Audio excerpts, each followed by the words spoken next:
Artinya saya kembalikan lagi bahwa belajar ilmu pengetahuan agama di pesantren, titik. Kalau misal dikembalikan segala apapun yang berurusan, jadi gini Pak Kevin, kalau kita mau mencari ilmu agama ke pesantren, kalau kita mau mencari ilmu pengetahuan umum tempatnya di tempat kuliahan mungkin ya, Iya. kembalikan lagi ke yang seharusnya. Belajar politik ya harus masuk jurusan politik, belajar sejarah ya harus masuk jurusan sejarah, belajar agama ya harus masuk pesantren, kan gitu. Iya. Supaya posisi profesional dan sebagainya ini kemudian hadir gitu loh. Iya. Jangan sembarangan. Pada akhirnya apa yang terjadi? Melahirkan anak-anak seperti dia berbicara khilafah. Emang tahu Anda khilafah? Ya, gak mondok itu orang. Itu pasti nggak mondok dia. Yakin saya. Yakin dia nggak mondok. Masa yang menafsirkan hadis itu dengan secara sembarangan? Iya. Terus kemudian kalau misal saya di pesantren, suka banyak yang ngagasab, Pak Kevin. Iya. Udah berapa kali Anda digasap di Kobong? Ah, Sering kan? Apakah persoalan itu solusinya harus khilafah? Ini kan lucu. Ini lucu sekali anak ini. Allahu Akbar. Allahu Akbar. Aduh.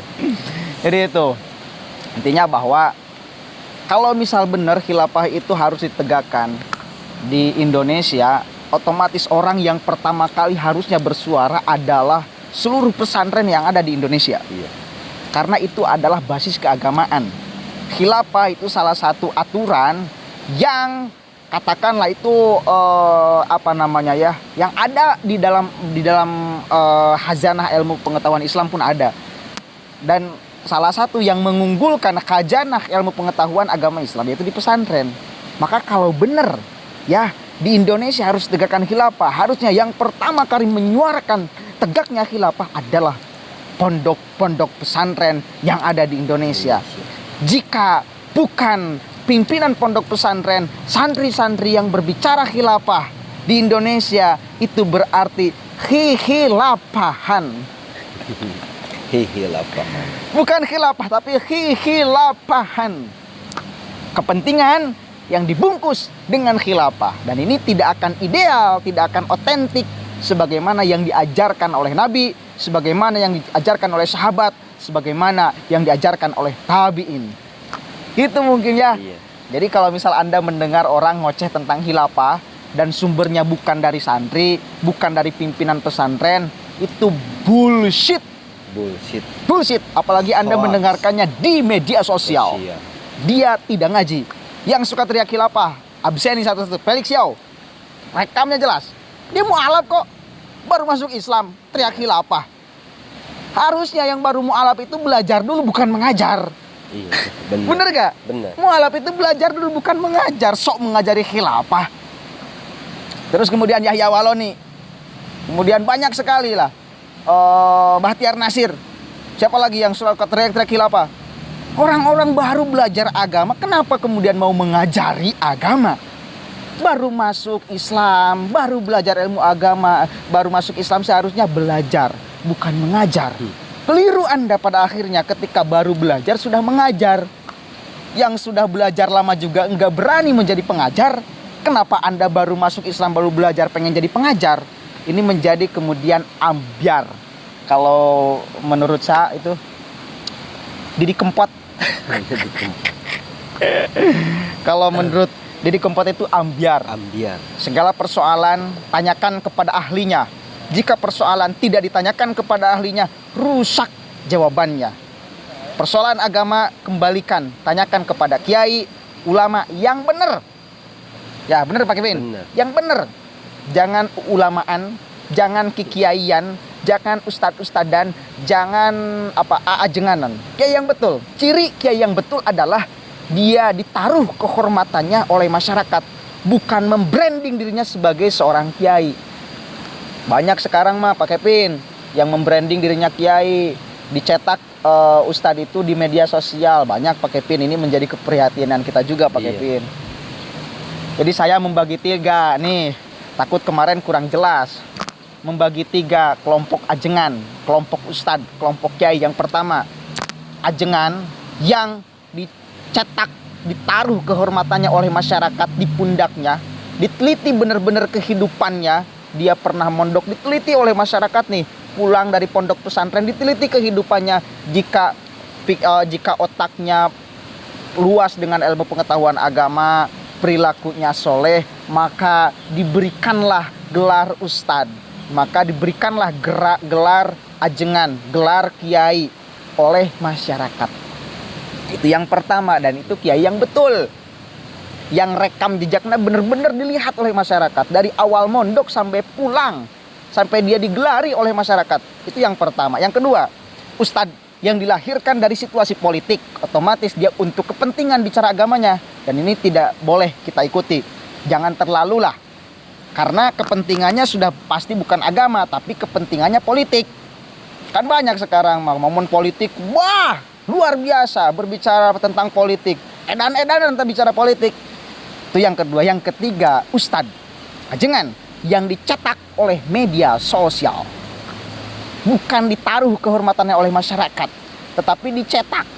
Dia membranding dirinya, dia ustadz, dia mengklaim bahwa dia ustadz, dia mengklaim bahwa dia ulama, kiai besar. Seperti si Sugiknur, dia kan mengklaim, saya ulama besar, saya kiai besar.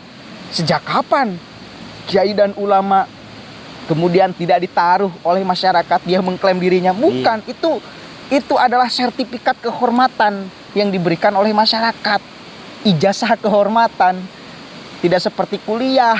Maka hukuman kepada kiai itu bukan hukuman penjara jika melakukan kesalahan, tapi hukuman sosial. Itu loh, hukuman sosial, karena diberikan gelarnya oleh masyarakat, bukan oleh YouTube, bukan membranding dirinya. Dan yang harus kita ikuti bukan ulama yang kedua, bukan ulama yang ketiga, tetapi ulama yang pertama. Mungkin akan saya tambahkan satu lagi, ustadz, kiai, ajengan yang dia diberikan kehormatannya oleh masyarakat, juga didukung oleh media sosial. Itu Agim, dia ditaruh kehormatannya oleh masyarakat, dia benar-benar jadi kiai itu, kemudian didukung oleh media sosial. Itu betul, karena awal mulanya bukan membranding dirinya, tapi sudah dibranding oleh masyarakat. Kemudian dia tampil di YouTube, dia tampil di Facebook, dia tampil di IG. Itu mungkin hari ini sudah mau tidak mau keterpaksaan pakai pin, harus ada yang keempat itu. Orang ustadz yang diberikan labelnya oleh masyarakat, kemudian didukung oleh media sosial. Karena terlalu banyak orang yang mengaku ustadz yang itu sebetulnya tidak dulu ditaruh kehormatan oleh masyarakat, ujug-ujug dia mengklaim dirinya sebagai ustadz. Ini yang jangan kita ikuti.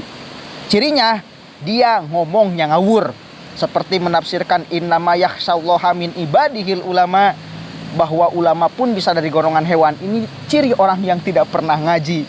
Karena tafsiran apapun, mau tafsir Jalalain, mau tafsir Sawi, mau tafsir Ibnu Katsir, tidak ada yang menafsirkan seperti itu. Artinya